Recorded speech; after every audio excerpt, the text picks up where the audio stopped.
Hello everybody and welcome back to the second tutorial of our vulnerability scanner program.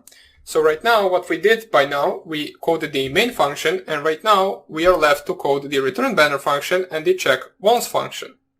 So first of all, we will code the return banner function since that is something that we are familiar with. We used it in the previous video, so in the previous program, so let's just make it real fast. The function takes an input of the IP and also of the port. Then we put the two dots and we will run the try and except rule to actually check whether we can connect to that port or not. So we will use the same as before, so socket set default timeout to be around 2 seconds, and after that we want to actually perform the as equals socket.socket, and without actually specifying any other arguments between the brackets. So right after that we want to actually perform the connect function itself, so s.connect to the IP and to the port, so IP, port, and after that we want to receive the banner with the banner equals s.receive 1024 bytes.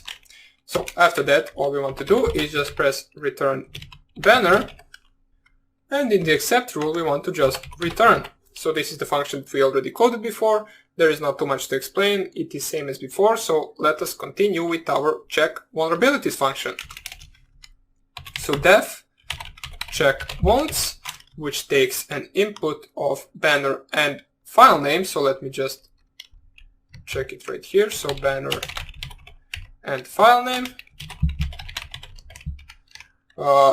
Right after that we will use something that we didn't use before, which is actually managing files in Python.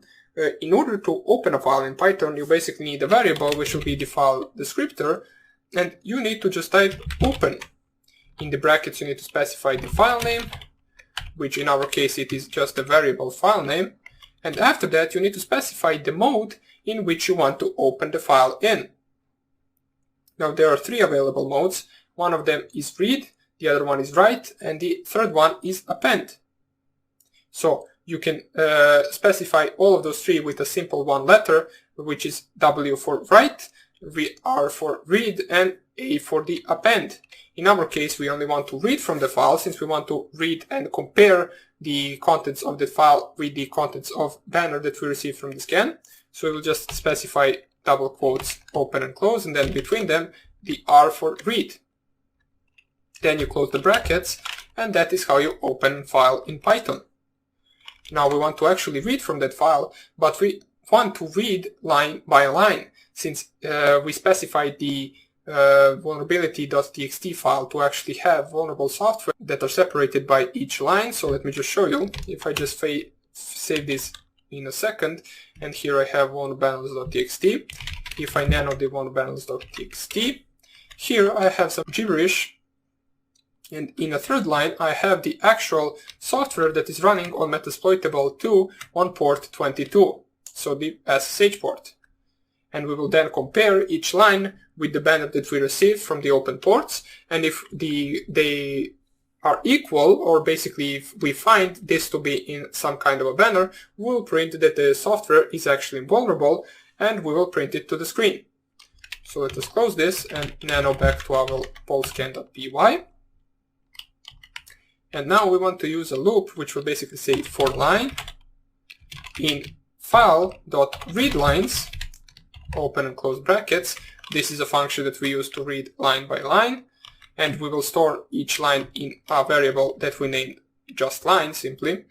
We want to actually compare right now, so if line, and we want to strip out the new line characters, which is \n, and then between the double quotes, is in banner. So if this line dot strip the new line is in banner, we want to print server. So we will just type it right here. Server is vulnerable. Oops, is vulnerable. And then we want to print the actual vulnerable banner. So banner dot strip and then we will strip the new line so it doesn't present any problem to us. And basically this should be the entire program. All we have to do right now is actually run the program on our targets and see if it will be able to find the SSH port as a vulnerable software running on our Metasploitable 2. So let us save this, Ctrl-O to save, enter, Ctrl-X to exit. We have our vulnerbanners.txt file containing the vulnerable banners. We have the vulscan.py, which is our program. Now let's actually try to run it.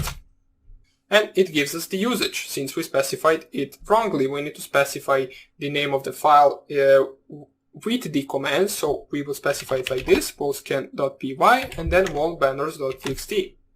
So right now, if I press here enter, it will perform the scanning of the localhost machines from 4 to 6, from the IP address ending with 4 to 6, and then hopefully it will find the Metasploitable SSH port as a vulnerable software running there. And as we can see, it has finished. It found the open ports, it found the versions of software running on those open ports, and it also found that the server is vulnerable with this software running. It scanned the Metasploitable on port 22, found the banner, and right after that it printed out that the server is vulnerable because this banner right here is also contained in this vulnerbanners file.txt. So, of course, with the real scans you won't really be using a file like this. What you want to do is actually download from the internet a file that contains vulnerable software names, and then you can compare it like that with your scan. So that would be about it for this section. In this scanning section we coded our simple port scanners, and then later on we coded the advanced port scanners. We also finished off with the program that returns the banner of those softwares running, and we finished off our scanning section with the vulnerability scanner on open ports. So hope you enjoyed this section, and hope I see you in the next lecture where we will continue coding. Have a nice day and take care. Bye.